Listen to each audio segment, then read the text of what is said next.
Start you off tonight with breaking news. JSO has just released this surveillance photo of a car that police are looking for after 6 people were shot in downtown Jacksonville. First Coast News anchor Heather Crawford is live at the scene tonight. This happened at A. Philip Randolph and Pippin Street. That's less than half a mile from TIAA Bank Field, roughly the same time the Jaguars game was kicking off. Here's what we know this hour. The victims are all adults, 5 men and 1 woman. They range in age from their 20s to their 70s. Police say it might be gang-related. We have team coverage tonight, starting with First Coast News anchor Heather Crawford. She is live at the scene. Heather.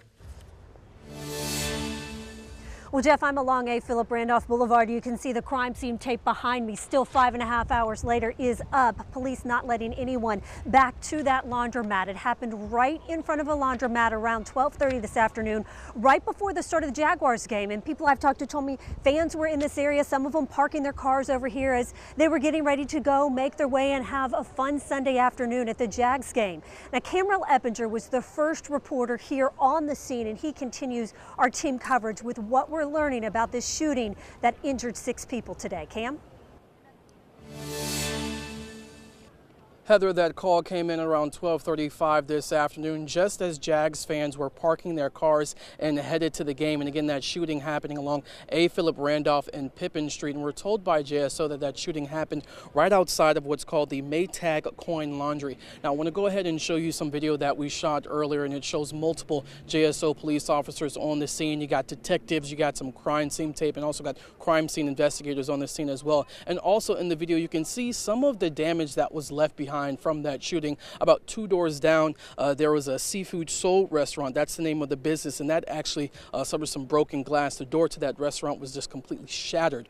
Now, as far at this hour, we know that police are looking for a gray or silver Altima, and they believe that 2 shooters or 2 people were in that car when that shooting happened. So if you know anything, you're urged to pick up the phone and call Crime Stoppers. Now, we're going to continue our team coverage with Heather Crawford. Heather? Cam, thanks so much. So I've been out here for several hours today talking to people, including a woman who was inside the laundromat just about 2 blocks behind me when she heard the shots ring out. And then just moments later, she saw some of the victims come inside that laundromat and quickly realized that they had been shot. She told me she tried to hide, but at the same time, she did everything she could to keep the victims calm. And she called 911 to report that what she was seeing and what she was hearing, and she said within just a matter of minutes, JSO and the SWAT team were here on the scene. I was actually washing my clothes in the back when it happened. It was crazy. I heard some shots, didn't know it was directly in front of the laundromat, and a guy came in screaming.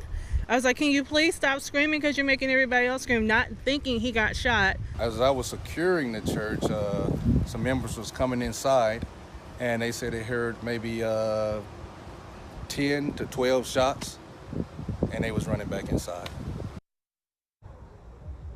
So that church just a few blocks away from the scene of the shooting. This community really shaken up by what happened here. We're just a short distance away from a park where kids have been playing here today, and all of this happening around 12:30 this afternoon. The woman who I spoke to who was inside that laundromat, she told me when she came outside, she discovered that her car had been shot 3 times. Her car is still back there behind the crime scene tape. She is just grateful to be alive and grateful that she was inside that laundromat to help keep those who have been shot calm as they waited for help to arrive. Jeff, we'll send it back to you. First Coast News anchor Heather Crawford joins us once again from the scene. And what's the latest, Heather? Well, Jeff, the scene here along A. Philip Randolph highways you see behind me still blocked off. A lot of evidence markers down right in front of the laundromat about 2 blocks behind me where this shooting took place. Police have not arrested any suspects. They have released a surveillance picture of a car they think may be involved. It's a gray or silver 4-door sedan, possibly a Nissan Altima or Maxima. But they're telling us that they think the shots were fired out of the passenger side of that vehicle. I spoke to a woman who was inside the laundromat when this happened around 12:30 this afternoon. She was there just doing her laundry when she said victims who had been shot ran inside screaming. She did all she could to keep everyone calm until police got to the scene. But again, tonight, we know that 6 adults have been shot.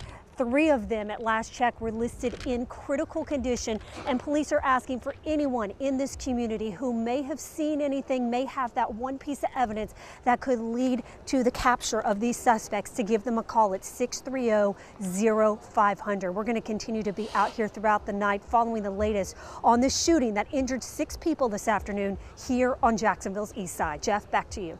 And we start your 6:30 news with breaking news. JSO has just released this surveillance photo of a car they are looking for after 6 people were shot in downtown Jacksonville. First Coast News anchor Heather Crawford is part of our team covering that scene live tonight. This all happened at A. Philip Randolph and Pippin Street, less than half a mile from TIAA Bank Field.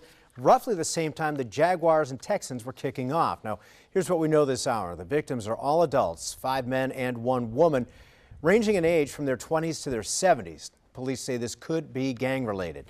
We have team coverage as mentioned tonight, starting with First Coast News anchor Heather Crawford live at the scene. Heather. Well, Jeff, just moments ago, the Jacksonville Sheriff's Office took down the crime scene tape. We were about 3 blocks away, but now we are right in front of where this shooting unfolded around 12:30 this afternoon. You can see the firefighters still here on the scene, cleaning up the scene, but it all took place in front of that laundromat right behind me, as a lot of Jags fans were parking in this area, getting ready to make their way to the game. It was supposed to be a fun Sunday afternoon, but it turned into quite a different scene. First Coast News camera Eppinger was the first reporter on the scene after the 6 people were shot, and he continues our team coverage now live. Cam, thanks so much. So I've been out here with Cam all afternoon talking to folks, and I spoke to one woman who told me she was right inside that laundromat when she heard shots, and then she saw people running inside and quickly realized that they had been shot. She said she did everything she could to try and hide behind a washing machine, but also to try and keep the victims calm. And she said she called 911 to report this shooting, and within just a matter of minutes, JSO and the SWAT team were here on the scene. Listen to what she told me earlier today. I was actually washing my clothes in the back when it happened. It was crazy. I heard some shots, didn't know it was directly in front of the laundromat, and a guy came in screaming. I was like, can you please stop screaming because you're making everybody else scream, not thinking he got shot. As I was securing the church, some members was coming inside, and they said they heard maybe 10 to 12 shots, and they was running back inside. So again, 6 adults shot here today. The woman who was inside the laundromat, she didn't want to show her face, didn't want to use her name, but she told me that there was also a child who was inside there. Fortunately, that child was not hurt. Now, when she came outside of the laundromat, she realized her car that was parked right in front had been shot 3 times. And so she's been waiting out here. Just about 2 minutes ago, she finally got here, was allowed to the scene to get her car. And as she was driving off, I noticed that her tire had been shot out as well. She drove off with a flat tire. So a very scary situation for the people who were here this afternoon when this shooting happened on Jacksonville's east side. Jeff, back to you.